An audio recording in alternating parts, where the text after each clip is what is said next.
솔직히 이번 색은 다 잘 나온 것 같아요. 아 귀여워. 왜 갖고 싶지? 안녕하세요. 언더케이지닷컴의 F7입니다. 애플 이벤트는 잘 보셨나요? 새벽 2시에 가지고 출근이 가능한 시간이긴 한데 졸려 죽겠네. 자, 보고서 출근하신 대단한 분들도 계실 텐데 어떤 일들이 있었는지 정리를 해봅시다. 일단은 왜 라이브 방송 안 했는지 물어보셨는데 애플이 자막 달아가지고 송출하잖아요. 그래서 제가 뭐 얘기하는 게 의미가 없어요. 대신에 어떤 것들이 나왔는지 제가 깔끔하게 정리해 드리도록 하겠습니다. 일단 제일 큰 거부터 봅시다. 제일 큰 거는 아이맥이에요. 아이맥 24인치짜리가 나왔는데 아주 많이 바뀌었습니다. 완전히 풀체인지가 됐어요. 사실 아이맥 자체가 아이맥 프로가 굉장히 오래된 폼팩터, 오래된 디자인을 썼는데 뭐 그 자체로 예쁘기는 하지만 하도 오래 보니까 이제 조금 지겨워지기 시작하던 차였죠. 아니에요. 사실 지겨워지기 시작하던 차는 6년 전이었어요. 일단 처음에 보이는 건 색깔이 무려 7가지라는 거예요. 근데 참고로 저렴이 모델은 색깔이 4가지고요. 나머지 3가지를 고르시려면 더 비싼 모델을 고르셔야 합니다. 무게도 엄청 가볍습니다. 4kg대에 불과해요. 가격은 169만 원부터인데 이거는 제가 조금 이따 보여드리고요. 자, 먼저 보면 색깔이 블루, 그린, 핑크, 실버, 옐로우, 오렌지, 퍼플이 있어요. 근데 자세히 보면은 실버 빼고 나머지는 다 투톤입니다. 그래서 핑크 같은 거 보면은 전 처음에 이게 빨간색인 줄 알고 되게 이쁘다라고 생각을 했는데 뒤쪽은 빨간색이죠. 근데 앞과 스탠드는 핑크색입니다. 나머지도 마찬가지예요. 그림 같은 것도 보면은 투톤으로 앞과 사이드 본체 색깔이 다릅니다. 취향에 맞게 골라주시면 될 것 같고요. 저는 사실 뒤만 보면 핑크, 이 빨간 빛이 굉장히 마음에 드는데 녹색도 꽤 이쁘게 나온 것 같고요. 전면이 파스텔 톤인 게 조금 애매하기는 한데 뒤에서 봤을 때 녹색도 괜찮아 보이고요. 옐로우도 근데 옐로우 이쁘긴 한데 인테리어랑 맞추기 어려울 것 같아. 오렌지 솔직히 이번 색은 다 잘 나온 것 같아요. 자, 근데 색이 전부가 아니에요. 11.5mm로 굉장히 얇은데 이 안에다가 M1을 넣어놨습니다. M1은 다들 아시겠지만 저번에 맥북 에어, 맥북 프로 그리고 맥미니에 탑재해서 출시를 했죠. 저도 써보고 있는데 사실 그 전력량, 그 사이즈에 나올 수 없는 성능이 나와요. 요거는 데스크탑에서 쓰기에도 특히 전세대 21.5인치랑 비교했을 때 CPU는 최대 85%가 빠르고 GPU는 2배 빠르죠. 이제 그걸로 인해서 아쉬운 점이 몇 가지 있긴 한데 그 얘기는 조금 이따 드리고요. 그야말로 기적, 애플 호들갑 참 잘 떨죠. 이 뒤쪽에 보면 썬더볼트 포트가 있어요. 이제 USB4랑 통합이 됐기 때문에 USB4 포트라고 불러도 되는데 USB-C 포트 모양인데 얘네는 썬더볼트 번개 모양이 있고 얘네는 없죠. 이쪽 2개는 USB-3입니다. 그러니까 USB-C에 USB-3까지밖에 안 되기 때문에 최대 10Gbps 썬더볼트 액세서리는 사용할 수 없습니다. 근데 그나마도 저렴이 모델은 이 2개가 없어요. 썬더볼트 포트 2개만 있기 때문에 확장을 위한 독 사용이 필수적일 거예요. 그 옆에는 자석으로 부착되는 전원 커넥터가 있어요. 약간 맥세이프 비슷하게 이렇게 착 달라붙는 게 있습니다. 본체 컬러에 맞춘 우분 케이블인데 기존 아이맥은 표준 케이블이 바로 들어갔잖아요. 그 안에 어댑터가 내장되어 있어서 근데 이 두께를 줄이기 위해서 선이 따로 들어가고요. 맥북이나 다른 일반적인 모바일 기기들처럼 선이 들어가고 어댑터는 따로 빠져 있습니다. 그 어댑터에도 재밌는 부분이 하나 있는데 조금 이따 보여드릴게요. 4.5K 레티나 디스플레이 들어가 있고요. DCI P3 10억 색상 최대 500니트 밝기 출톤까지 그리고 페이스타임 카메라가 이제 1080p가 됐어요. 거기다가 M1의 ISP를 써서 화질이 더 좋아졌다고 하고요. 3마이크 어레이 마이크 들어가 있고 저는 요게 더 인상적인데 스피커 6개가 들어가 있죠. 정확히 6개라고 하긴 좀 애매하고 이건 그냥 투웨이 스피커라고 생각하시면 되는데 중간에 포스 캔슬링을 위해서 우퍼가 2쌍 달려있다고 보시면 됩니다. 여하튼 아이맥 오디오는 언제나 좋았기 때문에 이번 것도 아마 역대급으로 좋지 않을까 싶어요. 그러면서 돌비 애트모스도 지원하고요. 뭐 이거는 풀스케일 돌비 애트모스라기보다는 일반적으로 모바일 기기에 들어가는 그 정도 플러스 공간 음향을 제공하죠. 이제 에어팟 프로랑 아이폰 혹은 아이패드랑 써보신 분들은 아실 텐데 이 공간 음향이라는 게 정말 소리 중간에 들어와 있는 듯한 효과를 주는 굉장히 좋은 성능이기 때문에 요거는 저도 빨리 써보고 싶어요. 그리고 마지막으로 한 번 더 강조를 하는데 손끝에 닿는 순간까지 당신의 색깔로 본체 색깔에 맞춘 키보드와 마우스 트랙패드가 이렇게 3가지 색깔이 맞춰져 있는데 여기 터치 아이디가 들어가요. 여기 전원 버튼 부분에 터치 아이디가 있기 때문에 이걸 통해서 로그인, 결제, 인증 등등을 할 수 있는 거죠. 최초로 무선으로 했다 그러는데 그건 무선 키보드니까 그럴 수 있죠. 참고로 이것도 저렴이 모델에서는 그냥 전원 버튼 들어가 있습니다. 자, 그래서 저렴이 모델이 얼마냐? 기존의 맥북이나 맥미니랑 똑같은 구성입니다. M1 칩 자체는 3개 다 동일해요. 예전에 i3, i5 이런 식으로 올라갔었는데 동일하고 GPU 코어가 하나 죽은 애가 있습니다. 이거는 그냥 일부러 죽인 건 아니고 공정에서 만들다가 불량이 생기면 그거 죽어있는 다이를 갖다가 그냥 7코어 GPU로 마킹을 해서 내보내는 거죠. 그래서 기본적인 성능은 똑같고요. 눈에 띄는 차이는 USB-3 포트 2개가 고급 모델 모델은 있는데 제일 저렴한 모델은 없습니다. 이게 없는 건 상당히 답답할 거예요. 기가비트 이더넷이 있는데 어댑터의 재밌는 부분이 이거예요. 기가비트 이더넷 포트가 어댑터에 들어가 있습니다. 사실 애플이 처음 한 거는 아는데 이런 아이디어 자체는 케이블을 덜 볼 수 있다는 점에서, 근데 어차피 뒤에 썬더볼트 포트에다 케이블 끼우면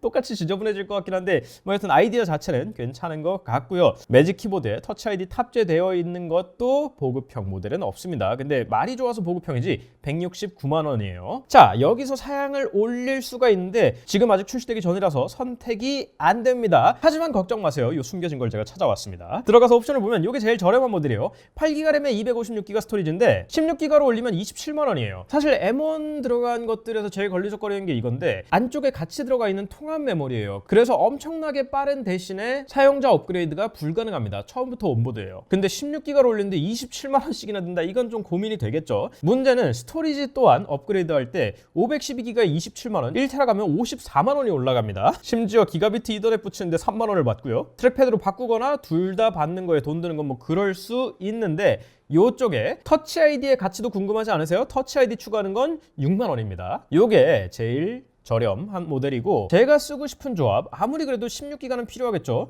16기가에 512는 필요할 거예요. 근데 매직 마우스랑 트랙패드는 좀 덜한데 매직 마우스는 모르겠어요. 저는 이거 아무리 써도 적응이 안 되는데 뭐 좋아하시는 분들도 많이 계시더라고요. 자, 그래서 이거 어차피 안 쓸 거니까 그냥 두고 매직 키보드는 터치 아이디가 들어가 있으니까 이렇게 하면 248만 원. 저렴한 물건은 아닌데 아이맥 같은 거 쓰면 항상 물어보시더라고요. 도대체 조립을 쓰면 되지 왜 그 가격 주고 그걸 쓰세요? 근데 써보면 소프트웨어랑 하드웨어랑 같이 만든 데다가 일반적으로 구하거나 조합하기 어려운 좋은 부품을 쓴 부분들이 있어가지고 만족스러운 용도가 분명히 있습니다. 뭐 모든 사람들에게 적합하다는 건 아니고요. 아무 이유 없이 이뻐서 사는 사람들만 있는 게 아니라는 것만 참고를 해주시면 돼요. 자, 근데 우리 구독자분들은 그거보다 모바일 기기를 좀 더 좋아하시죠. 모바일 이번에 엄청나게 나왔어요. 아이패드 프로인데 처음 시작부터만 봐도 M1 칩, 12.9인치 리퀴드 레티나 XDR 디스플레이, 요게 미니 LED입니다. 무려 5G 센터 스테이지, 요거 좀 이따 설명드릴게요. 더 알아보기. 이 페이지도 굉장히 화려하고 멋지게 잘 만들어놨습니다. 처음 들어가면 일단 M1이 들어가요. 사실 A14X라는 이름으로 M1 성능의 칩셋이 나오지 않을까 싶었는데 그냥 M1을 갖다가 넣어놨더라고요. 혹시 이거 영상도 보셨어요? M1 들어가가지고 미션 임파서블 해가지고 재밌는 영상 있어요. 그거 끝까지 한번 보세요. 애플이 광고는 정말 잘 만듭니다. 자, M1 칩에 대한 건 제가 많이 설명드렸으니까 길게 얘기 안 할게요. 8코어 CPU, 8코어 GPU, 16코어 뉴럴 엔진, 엄청나게 강력한 모바일 기기에 넣기는 솔직히 과분할 정도의 성능이 들어가 있습니다. 거기에 11인치는 안 들어가지만 12.9인치 모델에는 리퀴드 레티나 XDR 디스플레이가 들어가 있어요. 요거는 화려한 이름 뒤에 들어가 있는 진짜 기술은 미니 LED인데 원래 72개의 LED가 들어가 있었어요. 근데 그 LED 사이즈를 엄청나게 줄여가지고 이번에는 무려 10,000개 이상의 LED를 넣었다는 거예요. 지금 이렇게 보면은 요 조만한 것들이 미니 LED입니다. 아니 원래도 화면에 불은 들어왔는데 10,000개 넣으면 뭐가 달라지냐? 원래는 균일하게 빛을 비추는 정도만 됐는데 요건 패널 뒤에 있거든요. 그러니까 로컬 디밍, 밝은 곳은 더 밝게, 어두운 곳은 더 어둡게. 아이패드가 원래 HDR이 지원이 안 됐죠. 난 그런 거 필요 없던데 하시는 분들도 어두울 때 아이패드로 영상 보다가 어두운 장면이 있을 때 그 까만색이 뜨는 걸 보신 적이 있을 거예요. 아예 까맣지가 못하고 이제 그런 걸 LED를 꺼버려서 조절해서 훨씬 정밀하게 표현할 수 있다는 겁니다. 그 껐다 켰다 하는 로컬 디밍 존에 무려 2,500개가 들어가 있는데 2,500개는 정말 많은 숫자입니다. 미니 LED가 들어간 거 치고도 정말 많은 거예요. 그래서 명암비가 무려 100만 대 1이에요. 굉장히 좋은데 아쉬워진 점은 가격 플러스 두께가 조금 늘어났어요. 그걸로 인해서 파생된 부작용도 하나 더 있는데 좀 이따 말씀드릴게요. 11인치는 똑같이 리퀴드 레티나입니다. 요거는 크게 특별한 점 없고 이번에 5G가 들어갔죠. 미국판은 밀리미터 웨이브를 지원하고요. 우리나라를 포함한 나머지 지역은 서브 6GHz 일반적으로 쓰시는 5G라고 보시면 되고요. 이번에 전면 카메라가 초광각이 됐어요. 120도 초광각이 돼가지고 그냥 단순히 넓게 보이는 것뿐만 아니라 뭐 스마트폰에서도 많이 보셨을 거예요. 이렇게 들고 있다가 여러 사람 있으면 자동으로 화각 넓어지는 거, 그런 거에 자동 줌까지 들어갔다고 보시면 됩니다. 이렇게 한 사람이 있다가 여러 사람이 오면은 자동으로 줌이 나갔다가 2명을 가운데다 맞춰주죠. 후면 카메라는 변화 없어요. 광각, 초광각, 그리고 라이더 스캐너 들어가 있고요. M1이 들어가면서 가장 큰 차이점 중에 하나는 썬더볼트가 된다는 거예요. 이것도 사실 뭐 기존의 USB-C로도 상관없던데 라고 하실 수도 있는데 아이패드 프로를 정말 프로페셔널한 용도로 쓰셨다면 특히 맥이랑 같이 쓸 때 외장 썬더볼트 스토리지 아이패드에 꽂으면 작동을 안 했어요. 그리고 썬더볼트 디스플레이들 꽂으면은 대역폭이 부족해서 5K를 통째로 못 뽑아냈는데 이제는 그것까지 가능하다는 거예요. 뭐 그 외에 매직 키보드나 애플 펜슬 같은 거는 똑같이 됩니다. 이거 3세대가 나온다는 소리가 있었는데 그렇지는 않더라고요. 대신에 매직 키보드 흰색이 추가됐습니다. 여전히 가격은 어처구니 없고요. 근데 이번에 사양표에 재밌는 부분이 하나 있어요. 8기가 램, 16기가 램. 드디어 애플이 램 용량을 적어주기 시작했습니다. 이거 당연히 적어줘야 되는 건데 그동안 거의 이를 악물고 안 써주다가 이번에 적어놨는데 왠지 아세요? 가격을 엄청나게 올려봤거든요. 1테라 또는 2테라 모델, 이번에 2테라가 생겼습니다. 에만 들어가는데 가격표를 보여드릴게요. 11인치 모델은 오히려 더 저렴해졌어요. 128기가 100만 원이 넘었었는데 조금씩 저렴해져서 99만 원, 112만 9천 원, 138만 9천 원인데 1테라로 갈 때 갑자기 가격이 확 올라갑니다. 램이 그냥 2기가, 4기가 늘어난 것도 아니고 2배, 8기가씩이나 늘어나다 보니까 갑자기 여기서 50만 원이 넘게 올라버립니다. 그래서 1테라나 2테라를 고르시는 분들은 거의 없지 않을까 싶어요. 그리고 애플은 셀룰러에 지나치게 돈을 많이 받는 것 같은데 뭐 가격은 지네 마음이니까. 그리고 미니 LED가 들어간 12.9인치, 저는 가격이 엄청나게 오를 줄 알았거든요. 근데 생각보다 안 올랐어요. 이전 세대랑 비교해서 뭐 8만 원, 9만 원, 뭐 여하튼 10만 원 안쪽으로 다 올랐습니다. 마찬가지로 1테라로 가면은 갑자기 50만 원 넘게 확 오르니까 이것도 1테라나 2테라를 구매하시는 분은 아마 거의 안 계시지 않을까 싶어요. 참고로 얘도 셀룰러를 붙이려면은 20만 원이 더 올라갑니다. 요거 바로 전세대, 지금 보시고 있는 요거 전세대가 거의 바뀐 게 없었잖아요. 이번 아이패드 프로, 특히 12.9인치는 성능, 미니 LED, 거기다가 화이트 키보드까지 붙이면 외관상으로도 꽤 느낌이 다르겠죠. 바뀐 점들이 너무 많아서 이건 개인적으로 아주 기대가 됩니다. 물론 이 정도 기계를 사시려면은 본체만 사진 않으실 거고, 참고로 슬픈 소식 하나, 환경에 매우 나쁜 충전기가 들어가 있습니다. 제가 이제 충전기 얘기를 그만하려고 그랬는데 최근에 애플이 환경 보고서라는 걸 발표를 해가지고 지구에게 꼭 필요한 변화였고 막 엄청나게 뭐 자원을 아꼈다 뭐 그래가지고 갑자기 또 열받기 시작했어요. 아까 말씀드린 대로 매직 키보드에 색깔이 추가가 됐어요. 원래 블랙, 요 색깔 블랙밖에 없었잖아요. 화이트가 추가가 됐습니다. 화이트 이쁜 거 같다고 느끼면 지는 건가요?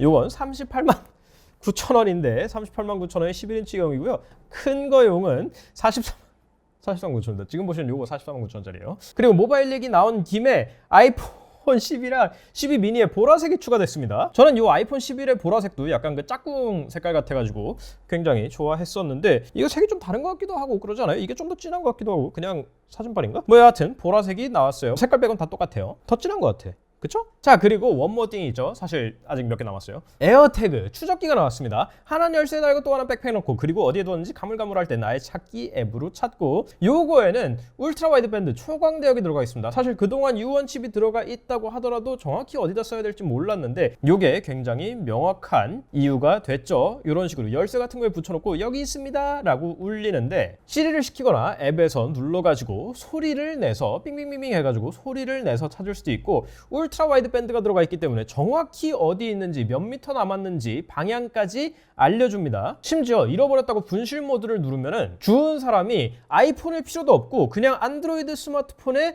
탭만 해도 NFC로 연락처가 표시되게 할 수도 있어요. 그래서 찾아주도록. 요거 아이디어 굉장히 괜찮은 것 같아요. 당연히 방수방진되고 CR203의 배터리 들어있고요. 배터리 별매가 농담이에요. 배터리 들어있고 다 쓰면 사용자가 교체할 수 있고요. 리프 안 받으셔도 됩니다. 그리고 아주 귀엽게 각인까지 할 수 있는데 국내에서는 지도 표시가 안 돼요. 원래 요게 지도 표시가 돼야 되거든요. 얘가 GPS가 들어가 있는 건 아니고 이제 아이폰, 심지어 내 아이폰뿐만 아니라 주변 아이폰이랑도 보안성이 있게 통신을 해가지고 위치를 찾아내서 지도에 표시해주는 기능까지 있어야 되는데 국내에서 내 아이폰 찾기도 그렇고 요 지도 표시가 안 되죠. 그래서 요것도 지도 표시는 안 되고 소리 울리기, 방향, 거리, 가까이 있을 때 거리 정도만 알 수 있습니다. 대신에 가격이 꽤 매력적으로 나왔어요. 요거랑 비슷한 게 타일 또는 삼성 스마트 태그잖아요. 근데 울트라 와이드 밴드 되는 건 삼성 스마트 태그 플러스예요. 얼마 전에 나왔는데 국내에도 하나짜리가 39,000원이고요. 4개짜리 사면 129,000원, 3만원 초반대의 가격이 나오죠. 이 각이라는 거 볼 때마다 귀여워. 인정하고 싶지 않은데 굉장히 귀엽습니다. 그러면서 액세서리도 굉장히 다양하게 나오죠. 애플 정품 액세서리만 해도 이렇게 나오고 심지어 에르메스도 있습니다. 키링 429,000원, 백참 369,000원, 러기지텍 549,000원. 이 가격을 보면 황당하게 짝이 없는데 에르메스라는 걸 생각했을 때 또 이거 분명히 많이 팔릴 것 같아. 이거 많이 팔릴 것 같아. 각각 색은 3가지가 있습니다. 블루 인디고, 오랑지. 죄송합니다. 자, 그렇게 3가지가 있는데 참고로 요거는 그냥 가죽 케이스만 들어가 있고 애플 택만 있는 게 아니라 요 뒤쪽에 에르메스 애플 에어 태그라고 각인까지 별도로 있습니다. 왜 갖고 싶지? 이쁘긴 해요. 자, 국내 홈페이지는 여기까지만 있는데 실제로 애플이 발표한 거에는 two more things가 있습니다. 하나는 애플 TV 4K가 리뉴얼이 됐어요. A12 바이오닉이 들어가 있고 리모콘 여기에 터치패드가 있어 이렇게 쏙쏙 움직이면은 제어되는 리모콘 들어가 있고 돌비 비전, 돌비 애트모스 지원되고 HDMI 2.1이 들어가서 HDR 60프레임까지 지원을 하는데 그거보다 더 신기한 거는 TV 화면 색을 맞춰줍니다. 사실 애플이 이 출턴부터 시작해서 색 정확도에 굉장히 신경을 씁니다. 윈도우랑 맥OS만 보더라도 색상 프로파일 그러니까 컬러 매니지먼트가 시스템 전반적으로 적용이 되는 거는 맥OS죠. 이제는 TV에까지 사실 영상 컨텐츠가 제일 중요하니까 TV에까지 그 기능을 넣었는데 아이폰에 출턴을 위한 센서가 들어가 있잖아요. 그거를 TV에 대면은 애플 TV가 신호를 쏴줍니다. RGB 신호를 쏴줘가지고 나온 값과 들어간 값을 비교해서 맞춰주는 거예요. 정확하게. 심지어 구형 애플 TV도 소프트웨어 업데이트를 통해서 이게 제공될 예정이라고 합니다. 아쉽게도 국내에는 애플 TV 기계를 팔지 않기 때문에 뭐 구매하실 분들은 많지 않겠지만 애플 TV도 의외로 충실하게 업데이트가 됐더라고요. 참고로 혹시 직구하실 분들은 32기가짜리가 179불, 64기가짜리가 199불입니다. TV의 용량이 왜 필요하냐면 여기에 앱도 깔 수 있거든요. 그리고 마지막 하나는 팟캐스트 앱이에요. 팟캐스트 서브스크립션이 생겨가지고 그러니까 구독 서비스 구독하면은 유튜브에도 이제 팬 구독하면은 이제 뭐 상품을 제공한다거나 뭐 라이브 방송을 유료 구독자용 라이브를 한다던가 하는 거 있잖아요. 그런 걸 팟캐스트의 기능으로 넣었더라고요. 아 그리고 이것도 국내 서비스는 안 되는데 애플 카드에 가족 카드 기능이 들어갔습니다. 그러면서 이제 가족이 쓴 거 한 화면에서 볼 수 있고 얼마나 쓸지 정할 수 있는 거. 우리나라에도 애플 카드라고 하고 싶은데 애플 페이도 안 되는 마당에 그럴 리가 없겠죠. 자 그렇습니다. 이렇게 간단하게 애플 이벤트를 살펴봤는데 어떤 게 제일 재밌었고 갖고 싶냐고 하면은 다요. 사실 최근 애플 이벤트들 중에 하드웨어가 많이 나와서 그런지 모르겠는데 제일 재밌게 본 것 같아요. M1도 M1이지만 미니 LED라는 엄청난 변화가 들어간 아이패드 프로 12.9인치 무려 7가지 색깔로 엄청나게 얇게 나오는 아이맥 보라색 아이폰도 이거 별거 아닌데 왜 이렇게 이뻐 보이냐 그리고 에어태그까지 에어태그도 저는 사실 에어태그가 가격 경쟁력이 있게 나올 거라고 생각을 안 했어요. 애플이니까 이쁘고 아이폰이랑 잘 연동되니까 5만원, 6만원쯤 받지 않을까 싶었는데 갤럭시 스마트 태그 플러스가 39,600원인데 정가가 물론 이제 뭐 회원가라고 해가지고 아무 한테나 35,200원에 팔긴 하는데 그거랑 비교해도 경쟁력이 제법 있게 나왔죠. 근데 물론 이제 삼성 거는 지도까지 국내에서 표시가 되기 때문에 거기에 이제 눌러가지고 IoT용으로 쓸 수 있는 부가 기능까지 있기 때문에 뭐 약간의 차이가 있긴 합니다만은 애플 치고 꽤 저렴하게 나와서 쇼킹하네요. 이번 발표 재밌게 잘 봤어요. 그리고 언제나 마찬가지로 최대한 빨리 구해서 여러분께 실제 제품 어떤지 보여드릴 수 있도록 하겠습니다. 한 가지 아쉬웠던 거는 저는 M1X가 들어간 신제품들 뭐 아이맥 프로까지는 아니더라도 아이맥 하이엔드 모델이라든지 혹은 에어팟 3도 나오지 않을까 기대를 했는데 뭐 그게 아니어도 충분히 많이 발표해줘가지고 그거는 모르겠네요. 다른 이벤트를 할까? 혹은 그냥 보도자료만 뿌려 끝낼까? 뭐 거기까지는 모르겠지만 저는 재밌게 잘 봤습니다. 이번 영상 도움 되셨으면 좋겠고요. 혹시 궁금한 점 있으시면 댓글 남겨주시고 저희 인스타그램, 페이스북 그리고 네이버 TV에서 만나는 거 잊지 마세요. 다음 시간에 또 뵐게요.